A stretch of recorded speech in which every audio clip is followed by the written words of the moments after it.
Performance SUVs are just so pointless, aren't they? I mean, nobody even drives them fast. And nobody ever takes them off-road. Well, that might be true, but on this episode of Road Trip America, we're going to test the Bentley Bentayga to the limit with the help of the incredible state of Utah. We're going to celebrate the insanity of Bonneville Salt Flats and the challenge of Moab Slick Rock and try not to break a $350,000 SUV.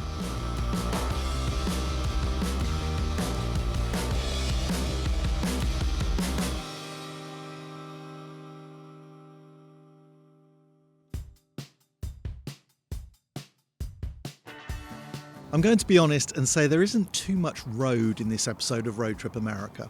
But there's no country on earth more geared up for looking beyond paved highways, and in Utah, that can mean going very fast on one of the flattest places on the planet, or very slowly traversing scenery that looks like you've ventured deep into the solar system to new and strange lands. And this Bentley Bentayga Azure is, we hope, well suited to it all. This is the luxury model rather than the performance-orientated speed, but it has a 4-litre twin-turbocharged V8 with 542 horsepower and a top speed of 180 miles an hour. This one also has the all-terrain package fitted, giving more driving modes, a setting for the air suspension with greater ride height, and some semi-serious Pirelli Scorpion tyres. Sounds like an SUV that can do it all. So our journey starts here at Bonneville. We're here for the Utah Salt Flat Racing Association World of Speed. It's 4 or 5 days of running all sorts of cars, all sorts of classes, everything from Vespers doing 95 miles an hour to Streamliners doing more like 350. Amazing event, and we're going to get to have a go in the Bentley too. We just need to get it through tech. Have you ever looked at our rules before? I got sent the rules. No, we didn't know if we were going to be allowed to run, so we've just arrived here. Do we got metal valve stems in this car? As you can see, our preparation was non-existent. However, this is the land of the free, and once I'd borrowed a full-face helmet as my open face wasn't sufficient, the Bentley was deemed safe enough, but only to run in the 130 mile an hour club. That means using only 1 mile of the 5-mile course, and that I'm prohibited from exceeding 139.9 miles an hour. Even so, competing at Bonneville is something I'd never thought I'd do, and it only cost a few $100. That speed of 139.9 is key though. We got a new vehicle here. I know, can you believe it? All right, I'm just going to open the door. Yeah, sure. You need to kind of get a feel for what the salt is like. Okay. In fact, I would recommend, instead of having hands up here, put your hands down here. Okay. That makes it, the salt is a little bit skittish. Yeah. So with your hands down there, you don't tend to try and overcorrect a bit. Okay. All right, well, good luck. Thank you, man. Appreciate it. Got my visor down. Okay, this is it, guys.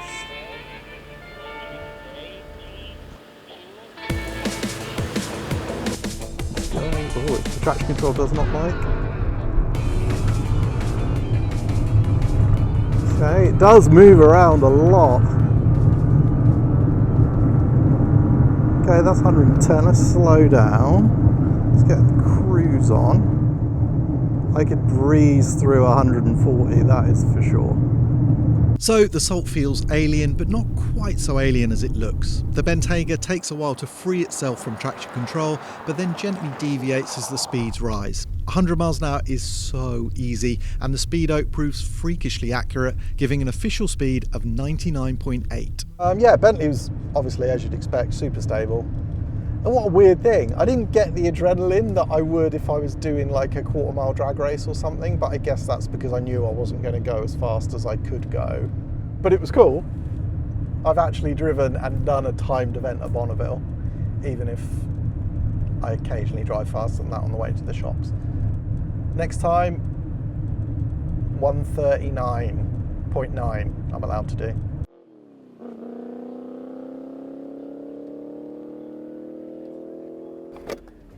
Visor down.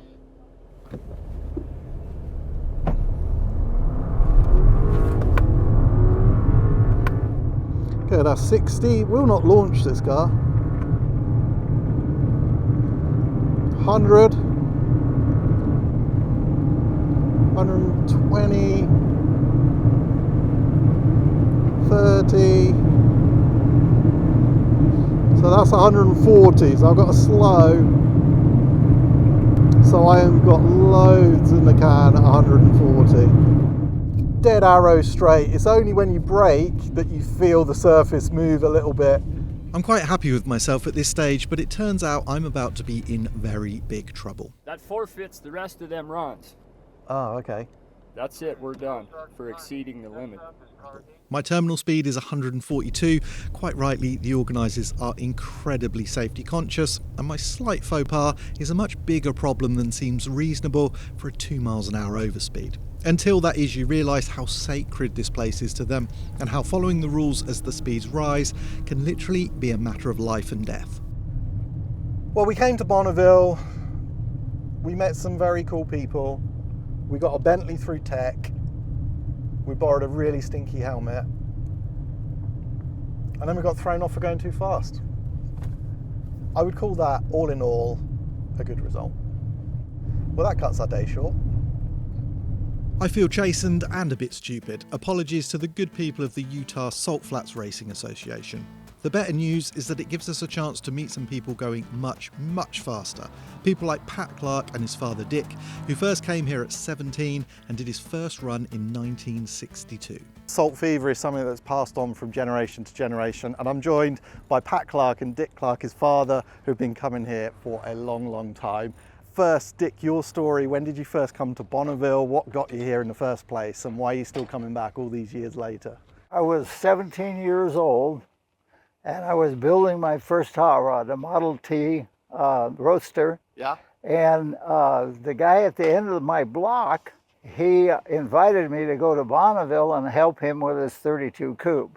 So at 17, I came out here to my first visit. Okay. And you just get hooked. You just got to come back. Okay, so tell us about this car, and tell me what I'm interested in is when you're going up at 250 plus. I've had a quick go on the Salt. Like, what's the car behavior like in these things? Because it's just an arrow, right? Yes, it's an aerodynamic arrow. It actually is very smooth. It's a little rough at first because obviously there's very little to no suspension in the car. But as you get over 200, right around 225, it really starts to smooth out because the wheels are just hitting the tops of all the bumps that are in the Salt. So it actually smooths out quite a bit at that point. And how do you know it's going to be stable at high speed? Is it just experience? Because, I mean, it's just like, there's no wind tunnel testing or CFD like in high-end like Formula Motorsports. How do you know? We're just testing it as we go. So Pat, you basically had no choice. You were going to get into this. Yes, it sounds it's required. Like. Yeah. So how were you here as a kid? Well, I got in the 200 mile an hour club in 1997 in his previous car, the Lakester, and then my older brother got into the 300 mile an hour club. My dad got in the 300 mile an hour club. His racing partner got in the 300 mile an hour. So they just feel sorry for me because my old record was only 277. So they're like, So that's the red hat. That's the red. And then there's a blue hat and there's a black hat if you can set a record over 400. There's very few of those. Those hats are precious, and like the Salt, they are now endangered. In fact, this environment is teetering on the edge of disaster. This place is in crisis. The Salt is disappearing, it's getting thinner, it's shrinking, and there might only be a few more years of viable running here. So we're speaking to Dennis Sullivan now, the president of the Utah Salt Flat Racing Association. Dennis, you've been coming here for 33 years. 33 years. Tell us about what's happening here and what your concerns are in the next few years. In the 30s and the 40s, we know from documents that this salt surface was 8 to 11 inches thick. Right now, it's a 1/4 inch in most places, and you're lucky if you can find a 1/2 inch. Over the last 100 years, they have been mining this salt, and the thinner it gets, the rougher it gets, and the more effect that the environment has on it, the rain, the sun, and it's an endangered. In a few more years, we may not have this, and it's a tragedy. The very first time that they raced here for a record was in 1914. There has been a full organized event here since 1949. Okay, so we know it's a place in crisis. We know you love it and all the people here love it. What can people do to help? What is the process? What's the next step? This is federal land, and right now if people would get a hold of their Congress people and their senators to save a world treasure, because that's what it's going to take. I truly hope this place is saved. It's gorgeous, unique, and you can feel the history. What a community, what a place to experience. I could stay for weeks, but the Bentley's next challenge is several hours away in Moab. The roads between aren't a huge challenge, but Utah is so breathtaking, it hardly matters. And the Bentayga is as smooth and refined as you'd hope and imagine. Can't quite believe we'll be heading off-road in it next, but such is the life of a press car.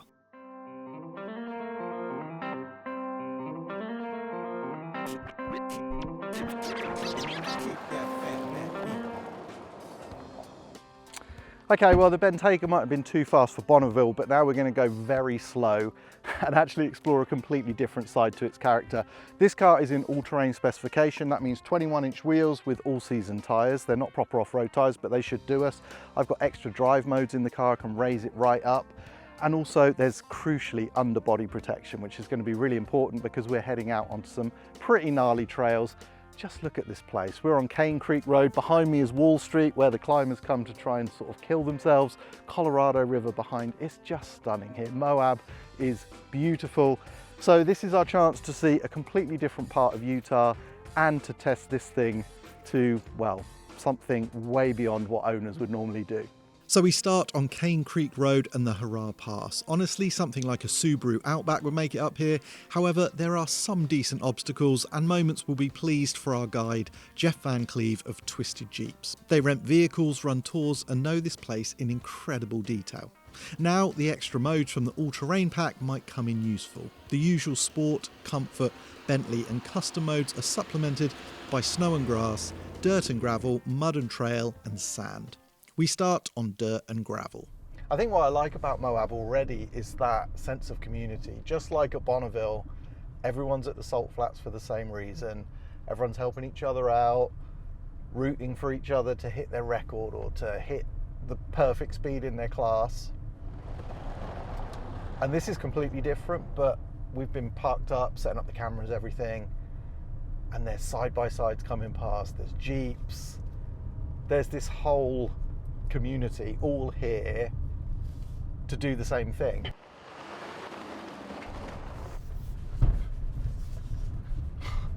This is awesome.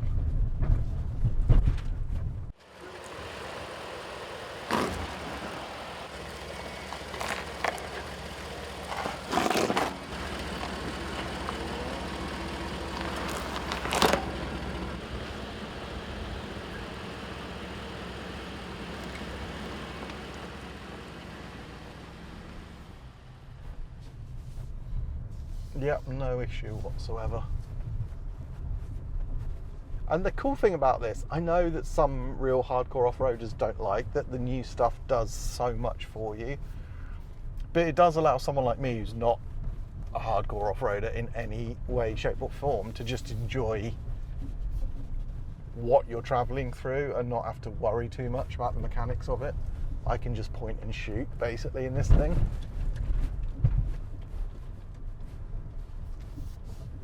Which they might say sort of detracts from a bit of a drop off here, the challenge, but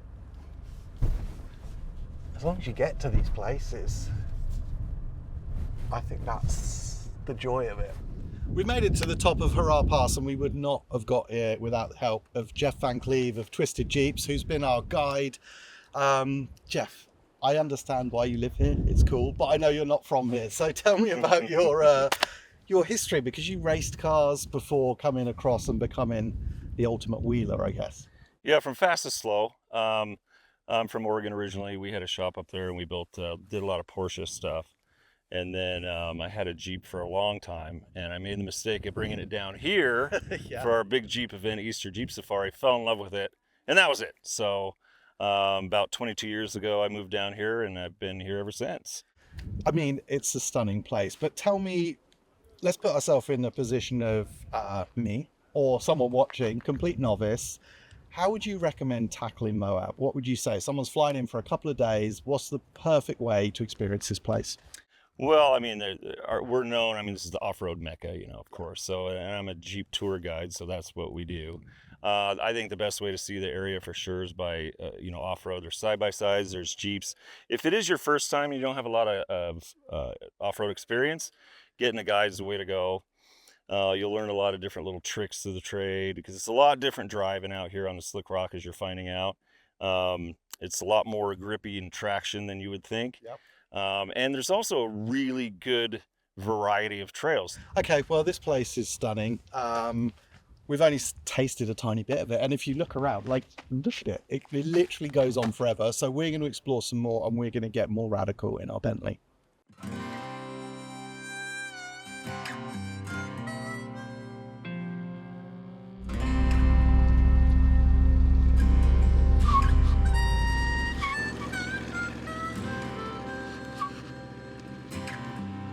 So the Bentayga has yet to break out in a sweat, but after a little practice on some slick rock to get a feel for it, we will tackle the start of the infamous Hell's Revenge, a destroyer of dreams and many much more extreme vehicles than a stock Bentley.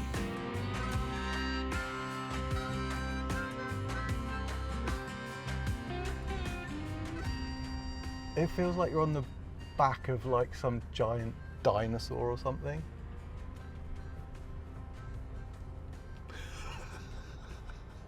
This is fucked up.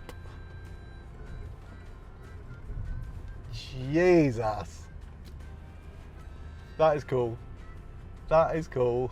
It's scary as hell. That's impressive.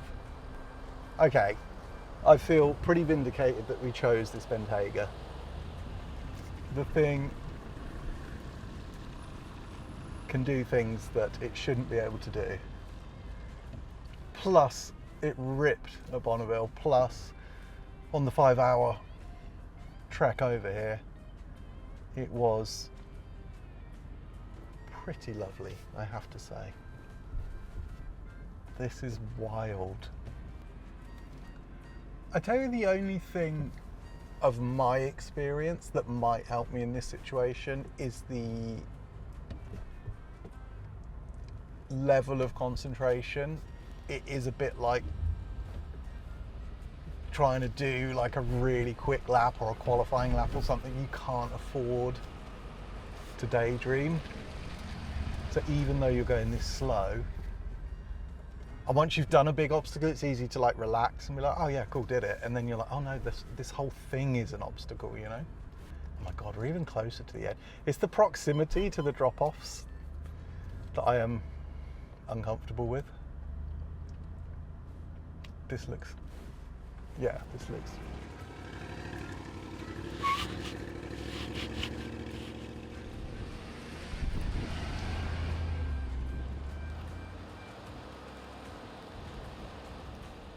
Wow, that bit was scary because it feels like you could just tip off the spine. They are like little spines. Like I said, it was like the backbone of a dinosaur.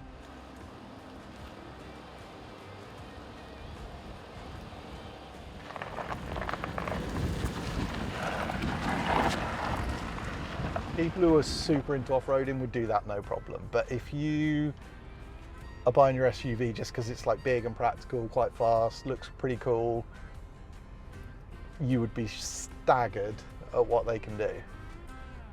This is a Bentley Bentayga. Road Trip America is about experiences, and Utah has just served up some unforgettable things to us. Everyone's happy, no rules. We just drive out into this incredible landscape, and as long as you respect it, everyone's happy. The Bentayga's been fantastic. Utah is incredible. I'm going to go and explore more because everywhere you turn, this state just continues to shock and amaze you. I love it.